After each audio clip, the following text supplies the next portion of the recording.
Hi and welcome to another video by Tea Time Tidbits. This is Dave. Today we're going to look at presentation skills and in particular some phrases that you can use in your presentations to help give it a strong backbone. So we're going to look at these 7 follow sections: welcoming and introducing a topic, giving your presentation a backbone, introducing a section, referring also backwards and forwards in your presentation, concluding, how to understand questions, and finally dealing with questions. So let's jump straight into our first one, welcoming and introducing a topic. There are 2 main types of presentations. On the one hand, the more formal presentation, and secondly, maybe a more informal presentation. But as always, listen carefully to how I go through this presentation with you, as I will also try to use some of these presentation phrases. Firstly, the welcoming section. Of course, if we look down our list of phrases that we've got a situation here which is probably in a very formal situation where you say that you are honoured to be able to talk at this event or meeting.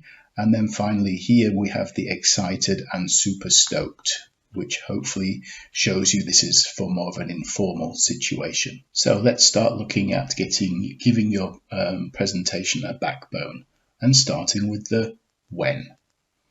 I've split the presentation into 3 parts. This is of course a classical start to most more formal situations, presentations. And I've put in the word split here because often I hear German speakers in particular saying splitted, and in fact it is actually split at first to the end to conclude. And on the right hand side we have some phrases that we use to say what we want to do. And moving on to the second part, giving your presentation a backbone. Now we're talking about the what. And so here we have a lot of phrases to describe what you want to talk about and ways to talk about these. Some of these words and phrases are maybe quite difficult. For example, the word consider or highlight or to point out. These phrases are all part of the vocab list. Finally, with the backbone section, the how. How will you give your presentation? Of course, maybe talking about how long it will take, if and when there are any breaks, and how you would like to deal with interruptions, or rather questions. Are you happy to be interrupted, or would you prefer to answer any questions at the end in maybe a Q&A session? Also, what happens in terms of summaries or handouts, or what will happen with the presentation. Maybe you send a link onto them or something like that after the presentation. So let's get started with introducing each section. In this slide there are some phrases to do just that. Introduce each section. And for this you can use some of the words like regarding and with regards to, concerning, etc., etc. A very common English phrase is this in terms of. Not only that, maybe you want to refer backwards, so refer back into a different time before in the presentation, some slides before or some minutes before, and equally you maybe want to go forward and talk about something that you will talk about a little later on in your presentation.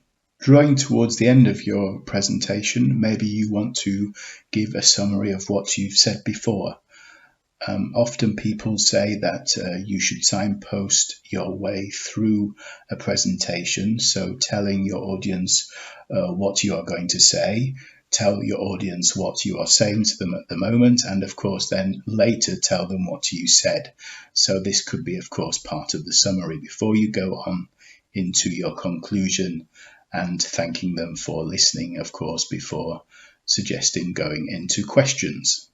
Often when it comes to the questions section or the Q&A section at the end, you will have people wanting to bring you back to a certain part in your presentation, and they would maybe use these kind of phrases where they pinpoint a reference, so they pinpoint a time, they talk about a time in the past in your presentation, and then from that they may ask for some kind of clarification, so for you to explain something again.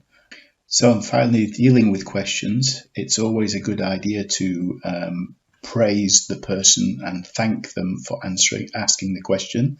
That's a great or interesting question. If you maybe are not the right person to answer a question, don't worry about it and tell them that maybe somebody else would be better to answer the question, or maybe there wouldn't be enough time in this actual presentation or in this Q&A session to go deeper into this topic. You may not also understand what exactly the question is getting at, what they are driving at, what they want to ask you.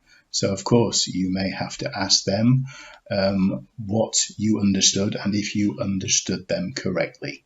So that brings me to the end of this presentation, and I hope that I've been able to give you some useful phrases.